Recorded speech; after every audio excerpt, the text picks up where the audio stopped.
Is it a conspiracy if Einstein was in on it? That's my question, right? Um, the way I reconstruct it is in 1931, Nikola Tesla published a letter in the Brooklyn Eagle where he said, I have used the cosmic rays to power a motive device. And if you know what that means is a scientific revolution where he had actually figured out free energy and a number of other things. So I could explain that, but that takes a long time. In 1934, Einstein published his last paper, his Einstein-Podolsky-Rosen paper, where he focused on the question of non-locality. In other words, Einstein was looking for the unified field theory, and the question of non-locality, that question led to the discovery of entanglement and led to the discovery of nothing's really there till you look at it. You know, modern Nobel Prizes, but he wrote a paper that raised the question in 1934. But what he was really doing, because he made these comments, he said, if a 10-year-old doesn't understand it, you're wrong. He said, quantum mechanics is correct, but it's incomplete. And he said, God does not play dice. And he said those three things. And what people don't understand is if you take his existing equation that he published for his general relativity and you multiply it by a simple constant, suddenly it turns into an equation where God does not play dice, and it completes quantum mechanics. And it's so simple, a 10-year-old could understand it. And then you realize that Einstein was punking us, and that one little tweak to his equation makes it exactly what he said it should be. And it's been hiding in front of us the whole time, and it's a change in how general relativity works. That's the scientific revolution. It's a formula for general relativity that has been kept secret versus the public one. In the 1920s, physics itself broke into a secret physics and a public physics, a closed book and an open book. And the only difference was this constant, whether or not you multiply Einstein's field equation by this constant. And the US government's been developing gravimetric motors based on this alternate general relativity since the 1920s. So Einstein published it in 1915, but by like the 20s, he was working on it. And the fact that he wrote the PDL paper, the Einstein-Podolsky-Rosen paper in 1934 means he was working on it. He was all over this in 34. He knew it in 34. He said, I found the answer, but I'm going to hide it in plain sight, and I'm going to make these comments, and I'll just wait for some dumbass to come along and go, hey, gee, if you just multiply by a constant, it changes all of physics. So that's actually what the scientific revolution is. At the highest, most, like let's say I'm doing the 10-year-old version. I'm going to try to do the 10-year-old version. The left side of the equation, the right side of the equation is all the matter in the universe. And the left side of the equation is the geometry of the universe, like space-time, all that weird Einstein shit. Space-time's over on that side of the equal sign, and on this side of the equal sign is the distribution of all matter, energy, and momentum, and gravity. And that's how the shape of the big Einstein thing is. he said, when stuff moves around over here with gravity, space-time changes like this over here. And so gravity is this tiny little thing over here with matter, where just as it's the gravity we have. It's a very weak force, very weak, tiny little force. And when you multiply the equation by the inverse of the Einstein gravitational constant, there's a constant there that you multiply it by. When you multiply the whole thing by the inverse of that constant, it makes gravity go to the other side, and it makes it really big. So now, instead of things moving over here and changing the shape on that side, gravity is this huge force over here, and it squeezes all of space-time, and it squirts out matter. And so we are surrounded by a giant gravitational force that is creating all matter. It's like we're in a black hole. It's like there's a giant gravitational force around every point in space-time that is actually creating everything. And what it's and what that gravitational force is, that giant gravitational force, awareness and consciousness.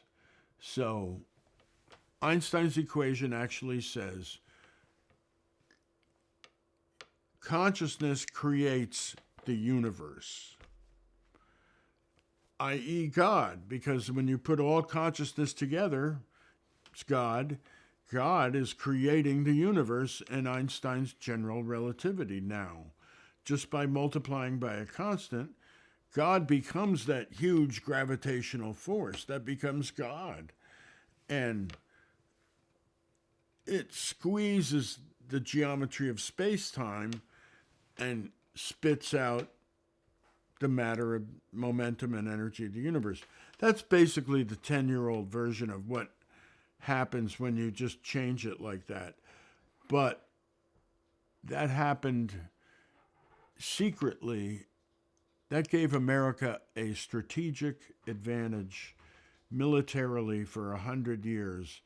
We've been working on gravimetric motors for 100 years, and we have not let anyone know that, right? I mean, it's been secret, right? So, but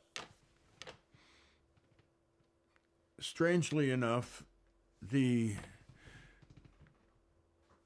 way I could explain it to a 10-year-old is that we need technology to do that. We need lots of high-tech shit to actually take the giant gravitational force, squeeze space-time, and make something happen over here. Bigfoot doesn't need technology. They're so advanced technologically compared to us that the ability to do this with a huge gravitational force and space-time is in their DNA. So how did it get in their DNA? I don't know. Are they manufactured by some even smarter race? Or did they somehow get so good at DNA that they could put this kind of physics into their DNA?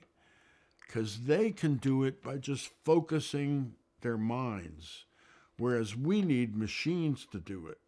But they can just like go, wow, I can do it, you know. So that's part of why they've been such a super duper secret, because we're talking about Einstein's physics the way they really should be and always should have been, but our wonderful government has kept it wrapped up tight for 100 years. But like I said, they hid it in plain sight, and Einstein was in on it, meaning Einstein must have thought on some level that people were not ready for this. And he himself must have decided, you know, people are not emotionally ready for this.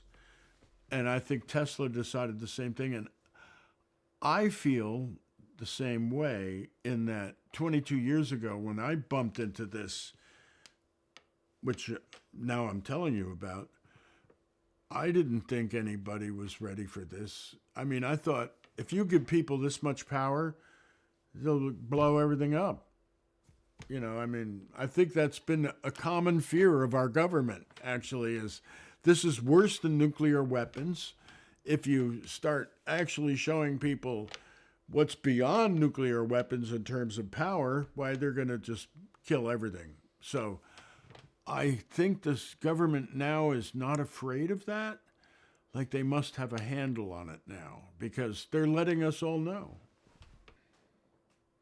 I mean, I don't really know what is going to happen, but it looks like they're going to. Let me explain it this way. At first, I thought, oh wow, hey, like we're all going to learn about the big feet, and the big feet are going to like come out of the woods, and we're all going to go, wow, look, the big feet are here too, and we're all going to somehow collaborate on something like climate change, right? That's my idealistic self. I said, okay, they must be getting concerned because we're really destroying the planet to a critical level where it's going to affect them too. And so I thought maybe that's why they're coming out of the woodwork now and doing this.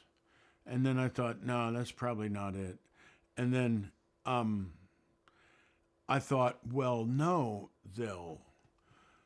a few congressional committees will be informed and maybe some key CEOs, and the rest of us will be treated like mushrooms and no one will tell us anything. The technology that is coming out of our military that it's trying to seed the commercial world with right now would lead to unlimited energy, a new energy source that's unlimited and cheap and clean, and much cheaper and cleaner than fusion energy.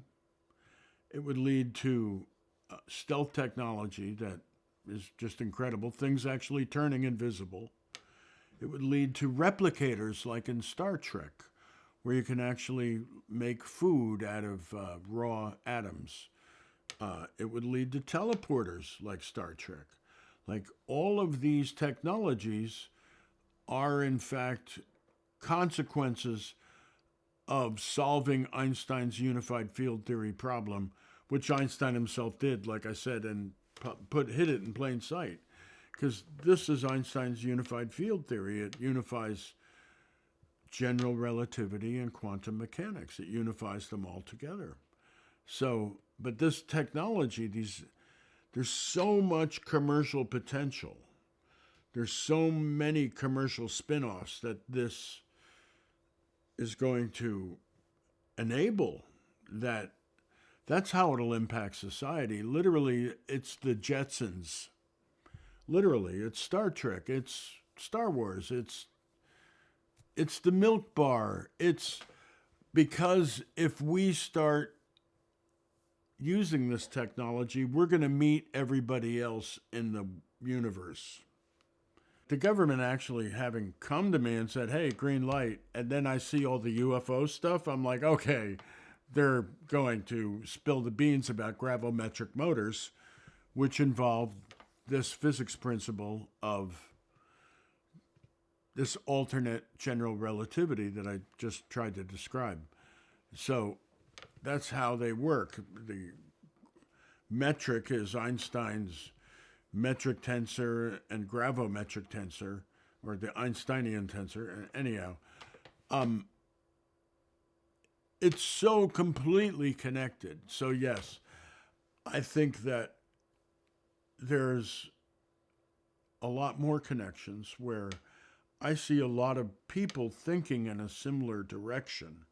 I see a lot of investigators investigating this subject and looking past the traditional animal explanation they used to be fine with. Everybody used to be fine with, hey, it's an ape. But people aren't so fine with that anymore. And I see a lot of people just sort of converging in their thoughts about things, as well as disclosures all over the damn place. I mean, it is clearly, I'm part of the government's disclosure. You know, like I like, oh, well, yeah, like they actually let me know for sure they're disclosing now. You know, I'm like, okay. And yeah, all the UFO stuff is like, it's the same technology. It's the same physics principle I'm talking about. I think the big feet are going to handle it. I think that they are going to do the introductions, and they'll take care of the they'll take care of the cord. They'll take care of that. I used to start like this. The Bigfoot phenomenon consists of a couple of things. I mean, we don't know if Bigfoot's real, but we know the Bigfoot phenomenon is real. And that's people telling stories about Bigfoot, and it's also people finding tracks, and it's people finding hair samples. And that's what the phenomenon consists of. So there's one end of the phenomenon, tracks and hair samples, where you can measure it, you can get your hand on it, you can cast the tracks, you can hold it in your hand. And then there's another end of the phenomenon, which is stories and people telling stories. And some of these stories are pretty wild. Now, what people have had trouble with from the beginning is they try to confuse the two. One is experience and one is science. And they do not meet. They are separate. They come close, but you can't make your experience into science. Although, God, it seems like every Bigfoot researcher tries to do that. And so when you organize experience, you get wisdom. When you organize facts, scientific facts, you get knowledge. So knowledge and wisdom are inherently slightly different and are two different frameworks. It gets confusing because there are experiential facts. You know it's true. You saw it. Bigfoot came over and touched you, turned into a sheep in front of you, whatever. You know it's true. You have an experiential fact. And you really try to make that a scientific fact. But it's not a scientific fact. It's just wisdom. So, given that, the 8 people always cross that boundary. They always try to take an experience and make it a scientific fact, by and large. The 8 people's fundamental flaw is plausibility. They rely on plausibility, and they have no data other than the tracks. It's common sense that if you look at tracks and you look at hair samples, you cannot determine from that how intelligent the creature that made them is. You cannot tell if that creature is a civilized human being or an ape. You don't know. All you have are the tracks and the hair samples. So for the 8 people to get from the tracks and the hair samples and actually conclude that it's an ape takes an incredible amount of plausibility, because we all know we don't have any data. We can't get our hands on them. There is no body. No one has a body. Everyone just has a thought. And so the 8 people really don't have much of a case when you look at it scientifically, because they don't have any data to extrapolate from to indicate any of the suppositions that they conclude where they say, okay, it's an ape. It's like, how would you possibly know from a footprint that it's an ape? I mean, that makes no sense at all. How they know is plausibility, and it's based on all the stories. Because they go, well, there's all this story of it, you know, growled at me and threw a rock and bluff charged. And so therefore it's an ape because it did bluff charge just like an ape. That's a story. That is wisdom. That is an experiential fact. That is not scientific data. And so the 8 people fudged the line between scientific data and experiential data all the time and ask us to overlook it. In other words, they can just wave their hands and say, I'm more scientific than you because.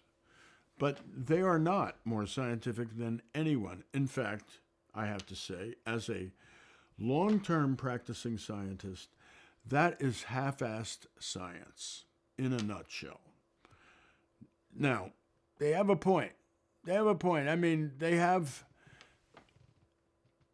concern is a valid concern. And I respect the work they've done because what they want to do is to find where this creature fits into Carl Linnaeus's taxonomy. They want to find where in the tree of life this thing is. What family, what species, exactly where is he? Is he a primate? Is he a hominid? Exactly where is he in the branch? As we study DNA now, all the lumping and splitting on the Linnaeus taxonomy is changing because now we're, hominid over here. No, he's really a primate. No, it's over in the ape there. So as we learn more, the lumping and splitting takes place. And I'm not very interested myself in figuring out exactly which category this creature falls in Carl Linnaeus's taxonomy. I could give a hoot. Carl Linnaeus himself, 300 years ago, put it in his own taxonomy as Homo nocturnus. So to reinvent the wheel 300 years later, I'm like not impressed. I'm like, why investigate or invest so much scientific effort on categorizing this creature within what we know, which is very limited? I can understand this is a valid scientific framework we want to connect it to in order to tell if it's real or not. But that is a whole other question. From my time being a biologist, there's straight evolutionary biology where you can look at DNA and genes and you can Mendelian inheritance and you can see how everything comes and how the genes unfold through the generations. But concurrent with that is the evolution of consciousness. And in other words, creatures getting smarter and dumber. I think that, and this is where I'm way out on a limb, consciousness is evolving towards the conscious mind gaining conscious control over the subconscious, and the conscious mind learning how to control the true power of the subconscious mind. And that can happen in any species. That can happen in primates. That can happen in sea snakes. That can happen in birds. That can happen in anything. Any species can become intelligent, and any species can become more intelligent by evolving like the big feet have to gain conscious control over their subconscious mind. They're kind of my model for how all animal species can evolve, including us. So I can't connect that evolution of how their conscious mind evolves to control the true power of the subconscious to their foot type. And I'm not so sure that you can make the association that more primitive forms of human being are less intelligent. I don't think you can make that case for any animal. I think there may have been very, very highly intelligent reptiles, birds, other species that we have no knowledge of right now.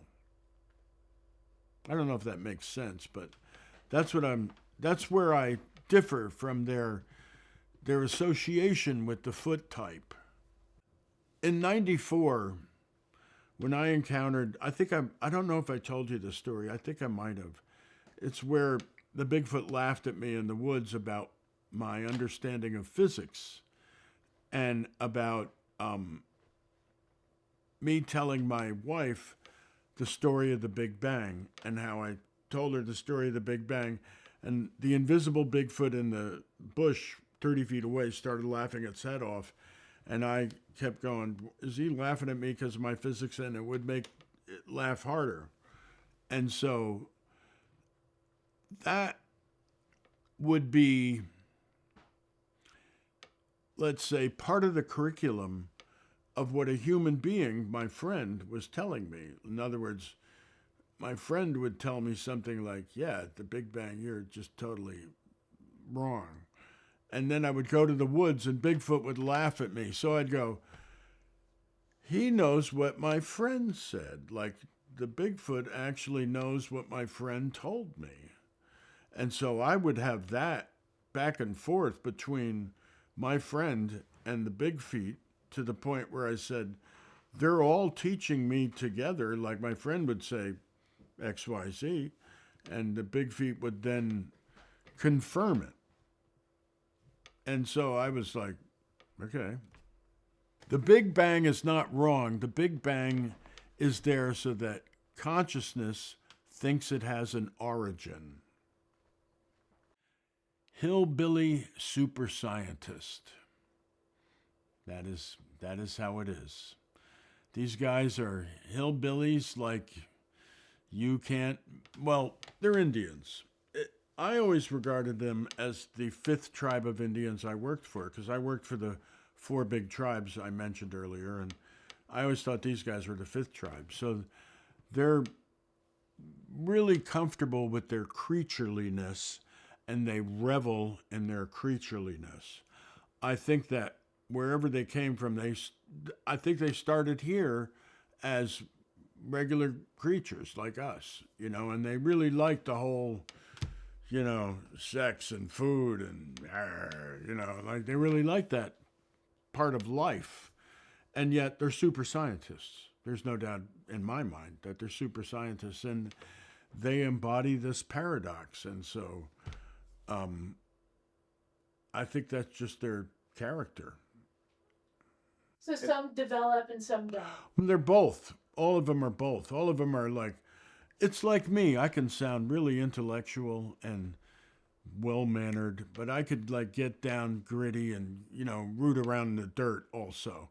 So they embody that, kind of, they're flexible, let us say, very flexible.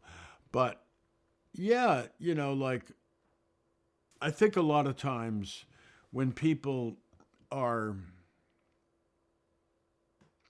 thinking that they're really hostile and confronting them and stuff like that, they're actually chasing them out of the area to keep them safe. Because I think they make black holes with their heads, and when they need to make a black hole and move between the dimensions, they don't want people nearby because it can actually drag you, due to time dilation, into like another dimension. And so they try to chase you away when they're about to transport, I think. Because in general, they're non-confrontational. Because here we are, we don't know if they exist. They're very non-confrontational. We all wonder if it's a hoax. They're very non-confrontational. So when I see them being hostile and confrontational, I'm like, there must be a reason. My friend, when he told me stories, he said, the one thing that I can't do is introduce you to them. You have to do that yourself. And I went, whoa, really? And it was like some rule.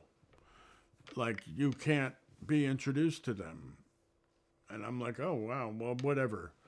So that was 23 years ago. And then I always thought that I could not introduce others to them. Like I couldn't actually, therefore, it must be a rule that people have to meet them on their own. You have to meet them one-on-one yourself. But then over the years, I went out with friends and stuff and met them. And then I went, wait a minute, I guess maybe not, And then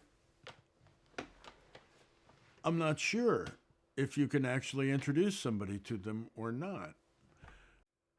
For me, last 10 years, I rarely ever go out because I don't want to bother them.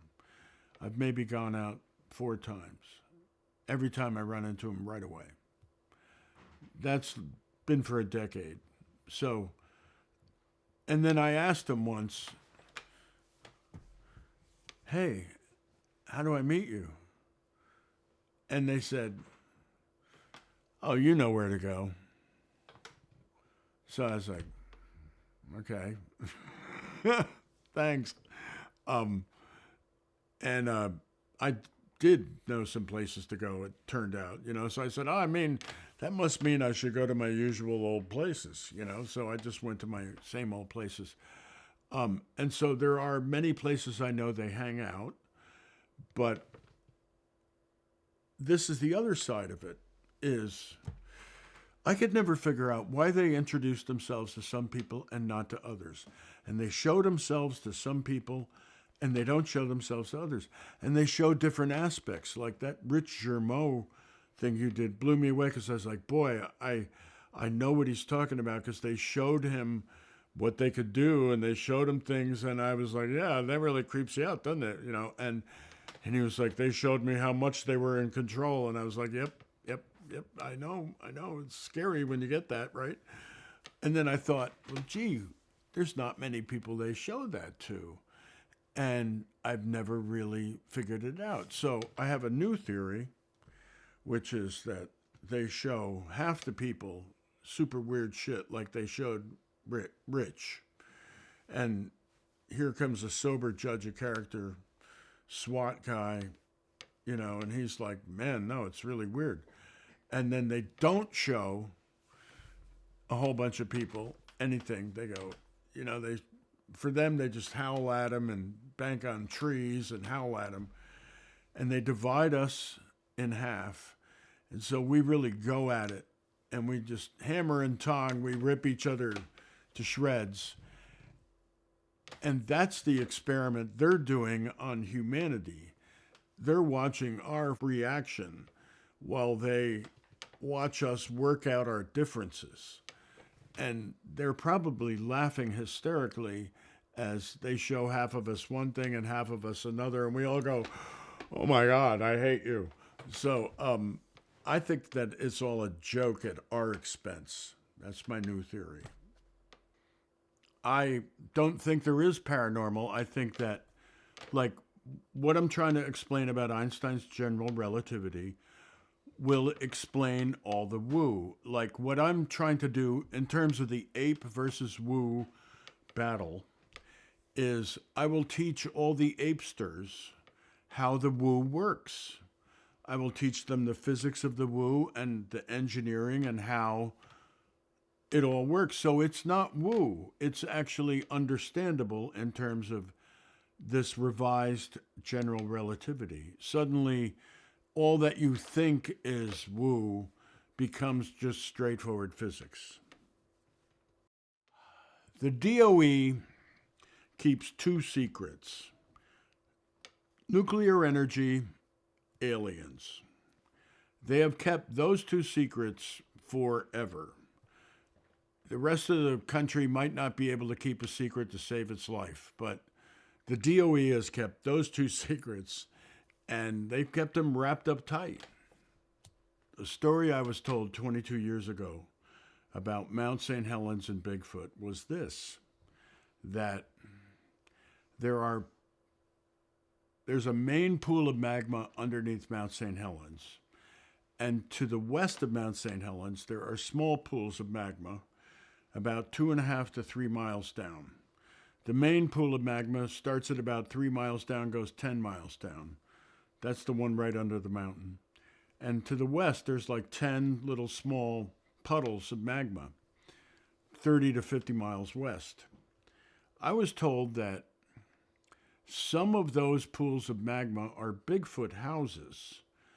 And the only way you can tell the houses apart from the pools of magma is to watch them year over year and to see that the edges of some of those pools of magma never change 1 millimeter, and other pools of magma down there, the edges melt, and every year they get bigger and the edges move. And that the pools of magma with the edges that never change are where Bigfoot actually lives, which is super high temperature. We're talking molten rock type temperature, even if it's not molten rock. It's that kind of energy density. It's a huge energy density that they're comfortable as a home. So, this is why I think that the eruption of Mount St. Helens had no effect on their bodies whatsoever. And it's fantasy to imagine Big Feet died in the eruption of Mount St. Helens. Because, of course, they still live in the exact same place they did before the eruption, which is right under our feet, about 2.5 to 3 miles down. This is 30 to 50 miles west of Mount St. Helens, right here. This is where my knowledge stops, is can they be killed or not? This is another aspect. One of the things that I have picked up on is that nothing ever dies. It just goes faster or slower. That in a certain way, we are just a thought form, even though we think we're flesh and blood. And when we die, we go a little faster or a little slower. When we go a little faster as spirits, why, according to electronic voice phenomenon, those spirit voices are twice as fast as our voices and have to be slowed down to be understood. That's because of what I'm talking about. You go faster when you die. Suddenly you and everything around you is sped up and you're at a faster speed of time, let's call it, for a nutshell. So this is what happens when you die. And the Big Feet bodies are not bodies like ours. That's the one thing that's truly different, is that they look like us, but obviously they can dematerialize, turn invisible, move between dimensions. They can put stresses on their body that our bodies can't take. And that seems to include being able to move to the dimension of the dead people and back again. I feel that this physical structure of their body that I think it is precludes any kind of death in this traditional manner. I don't know how they die, but I think they can die. And I wonder sometimes if they're in like the human form and the flesh and blood, can they be killed right then if somebody shoots them? Or, if they want to turn back into iron or turn invisible or become like really light and just walk through the forest without disturbing a branch, where they become really undense, less dense. I mean, they have such conscious control over their bodies. I don't think they can be killed in the same way we can. That's really what it comes down to. My friend told me a lot of stories that were related to the Bigfoot thing, to the point where I almost got killed by our government for hearing them.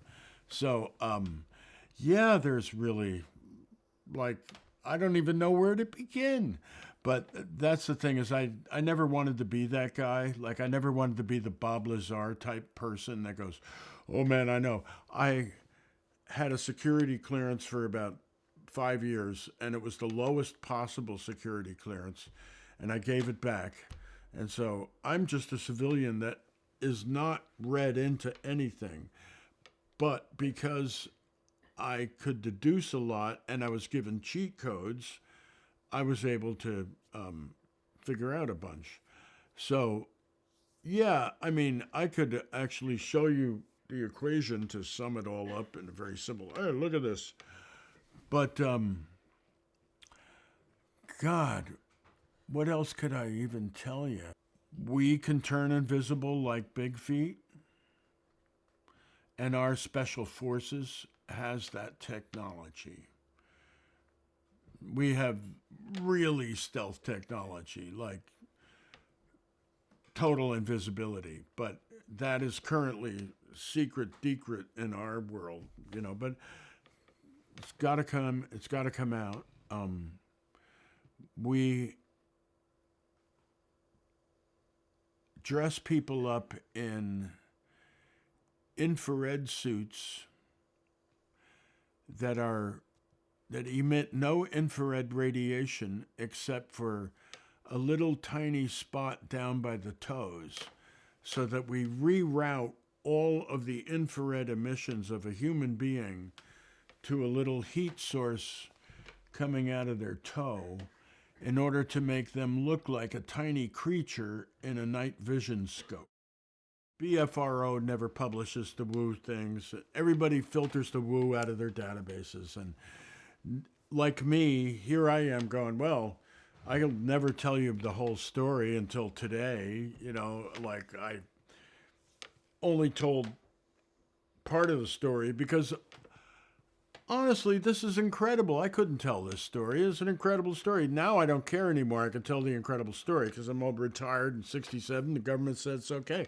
So I'm like, all right, fine. But I mean, to start going, well, Bigfoot works with our Navy on our submarines and underground in Nevada. Yeah. Yeah, what'd you think about that, you guys, huh? Like, no, really? Yeah, really. Really, you think he's an ape, but oops, So, that, it gets weirder. Here's, you want to hear the sum up? Where are the most big feet in North America? Under Washington, D.C. Thank you very much. There you go. Government didn't want me saying that for 22 years.